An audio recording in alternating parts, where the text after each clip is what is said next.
വീണ്ടും പാകിസ്ഥാൻ അഫ്ഗാനിസ്ഥാൻ സംഘർഷം രൂക്ഷമാക്കാൻ സാധ്യത. വെടിനിർത്തൽ കരാർ ലംഘിച്ചുകൊണ്ട് പാകിസ്ഥാനാകട്ടെ ഇപ്പോൾ വിഷം ചീറ്റുന്ന പ്രസ്താവനകളാണ് നടത്തിയിരിക്കുന്നത്. മാത്രമല്ല, അഫ്ഗാനിസ്ഥാനിലേക്ക് വീണ്ടും ഒരു ആക്രമണം പാകിസ്ഥാൻ നടത്തിയതായും റിപ്പോർട്ടുകൾ പുറത്തുവന്നിരിക്കുകയാണ്. പാകിസ്ഥാനിലുള്ള അഫ്ഗാനിസ്ഥാനികൾ എല്ലാം തന്നെ ഉടൻ തന്നെ മടങ്ങി പോകണമെന്നും കാബൂളിൽ സ്വന്തമായി സർക്കാർ ഉള്ളവർ ഇവിടെ കെട്ടിക്കിടക്കേണ്ട കാര്യമില്ല എന്നും തങ്ങളുടെ ഭൂമിയും വിഭവങ്ങളും എല്ലാം തന്നെ 25 കോടി പാകിസ്ഥാനികൾക്ക് മാത്രമുള്ളതാണ് എന്നതാണ് പാകിസ്ഥാൻ പ്രതിരോധ മന്ത്രി ഖ്വാജ ആസിഫ് പറയുന്നത്. പാകിസ്ഥാൻ മണ്ണിൽ താമസിക്കുന്ന എല്ലാ അഫ്ഗാനിസ്ഥാനികളും സ്വന്തം നാട്ടിലേക്ക് മടങ്ങിപ്പോണം. അവർ ഇപ്പോൾ കാബൂളിൽ സ്വന്തമായി സർക്കാരും അവർക്ക് സ്വന്തമായി ഖിലാഫത്തുമുണ്ട്. ഇത്തരത്തിലാണ് സോഷ്യൽ മീഡിയയിൽ അല്ലെങ്കിൽ അദ്ദേഹം എക്സിലൂടെ പങ്കുവെച്ച ഒരു പോസ്റ്റിൽ വ്യക്തമാക്കിയിരിക്കുന്നത്. ഞങ്ങളുടെ ഭൂമിയും വിഭവങ്ങളും 25 കോടി പാകിസ്ഥാനികൾക്കുള്ളത് മാത്രമാണ് എന്നും ഖ്വാജ ആസിഫ് ഇവിടെ എടുത്തു പറയുകയും ചെയ്യുന്നുണ്ട്.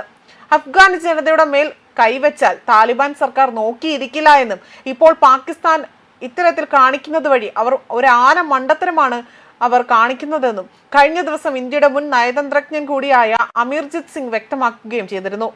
ഏതെങ്കിലും ശത്രു അവരെ ആക്രമിച്ചാൽ, അതായത് അഫ്ഗാൻ ജനതയെ ആക്രമിച്ചാൽ അഫ്ഗാനിസ്ഥാൻ കയറി തിരിച്ചടിക്കുമെന്നതിന്റെ ഏറ്റവും വലിയൊരു ഉദാഹരണമായിരുന്നു അദ്ദേഹം അവിടെ എടുത്തു കാണിച്ചത്. മാത്രമല്ല, കഴിഞ്ഞ ദിവസങ്ങളിലെല്ലാം പാകിസ്ഥാൻ കരഞ്ഞു കാല് പിടിച്ചുകൊണ്ടായിരുന്നു വെടിനിർത്തലിലേക്ക് എത്തിച്ചേർന്നത്. എന്നാൽ അവർ ഈ കരഞ്ഞു കാല് പിടിച്ചവർ തന്നെ ഇപ്പോൾ അത് ലംഘിക്കുന്ന കാഴ്ചയാണ് കാണാൻ സാധിക്കുന്നത്.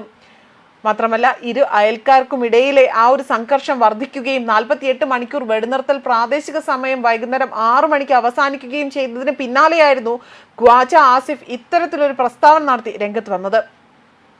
എന്നിരുന്നാലും വെടിനിർത്തൽ നീട്ടിയതായും ഒരു പരിഹാരത്തിനായി തന്നെ ഇരുപക്ഷവും ദോഹയിൽ കൂടിക്കാഴ്ച നടത്താൻ സാധ്യതയുണ്ട് എന്നും റിപ്പോർട്ടുകൾ പുറത്തു വന്നിരുന്നു. അതേസമയം താലിബാനെ ആക്രമിച്ച പാകിസ്ഥാൻ ആകട്ടെ 48 മണിക്കൂറത്തെ വെടിനിർത്തൽ ധാരണ ലംഘിച്ചുകൊണ്ടാണ് വീണ്ടും അവിടേക്ക് ആക്രമണം നടത്തിയിരിക്കുന്നത്. ഇതിലും ഇരട്ടി ശക്തിയായി തന്നെ തിരിച്ചടിക്കുമെന്നാണ് അഫ്ഗാൻ ഇപ്പോൾ അറിയിച്ചിരിക്കുന്നത്.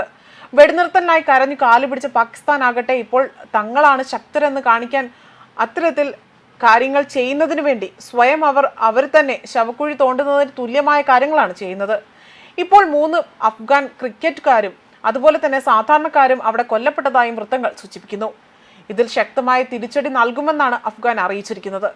ഇരു വിഭാഗത്തിലുമായി തന്നെ 1 ഡസനിലധികം സാധാരണക്കാർ കൊല്ലപ്പെടുകയും 100ഓളം പേർക്ക് പരിക്കേൽക്കുകയും ചെയ്തതായിട്ടാണ് വിവരങ്ങൾ പുറത്തു വന്നിരിക്കുന്നത്. കഴിഞ്ഞ ദിവസം വെടിനിർത്തലിന് പാകിസ്ഥാനും അഫ്ഗാനിസ്ഥാൻ താലിബാൻ ഭരണകൂടവും എല്ലാം തന്നെ വെടിനിർത്തലിന് ധാരണയിലെത്തിയതാണ്. എന്നാൽ ഈ ധാരണയാണ് ഇപ്പോൾ ലംഘിക്കപ്പെട്ടിരിക്കുന്നത്. ഒക്ടോബർ 11 മുതൽ തുടങ്ങിയ ഇരു രാജ്യങ്ങളും തമ്മിലുള്ള സൈനിക സംഘർഷത്തിൽ ഇരുവശത്തും നിരവധി പേരാണ് കൊല്ലപ്പെട്ടത്. 58 പാക് സൈനികരെ വധിച്ചതായി താലിബാൻ അവകാശപ്പെടുമ്പോൾ എന്നാൽ തങ്ങൾക്ക് 23 സൈനികരെ നഷ്ടപ്പെട്ടിട്ടുള്ളൂ എന്നും എന്നാൽ 200ലധികം താലിബാൻ അനുബന്ധ ഭീകരരെ വധിച്ചതായും പാകിസ്ഥാൻ ഇവിടെ വീമ്പിളക്കുകയാണ് ചെയ്തിരിക്കുന്നത്. ഇതിനിടെ പാകിസ്ഥാനിലെ മീർ അലിയിലെ സൈനിക ക്യാമ്പിന് നേരെ ചാവേർ ആക്രമണം വരെ ഉണ്ടായി. സൈനിക ക്യാമ്പിന്റെ ആ ഒരു മതിലിലേക്ക് ഒരു തീവ്രവാദി സ്ഫോടക വസ്തുക്കൾ നിറച്ച വാഹനം ഓടിച്ചു കയറ്റുകയാണ് ഉണ്ടായത്. ഇതിനു പിന്നാലെ 2 ഭീകരവാദികൾ ക്യാമ്പിലേക്ക് കടന്നു കയറിക്കൊണ്ട് ആക്രമണം നടത്തുകയും ചെയ്തു. ആക്രമണത്തിൽ 7 പാക് സൈനികരാണ് കൊല്ലപ്പെട്ടത്. 13 പേർക്ക് പരിക്കേൽക്കുകയും ചെയ്തു. ആക്രമണം നടത്തിയ ഭീകരവാദികളെ പാക് സൈന്യം വെടിവെച്ച് കൊലപ്പെടുത്തിയെന്നാണ് അറിയുന്നത്.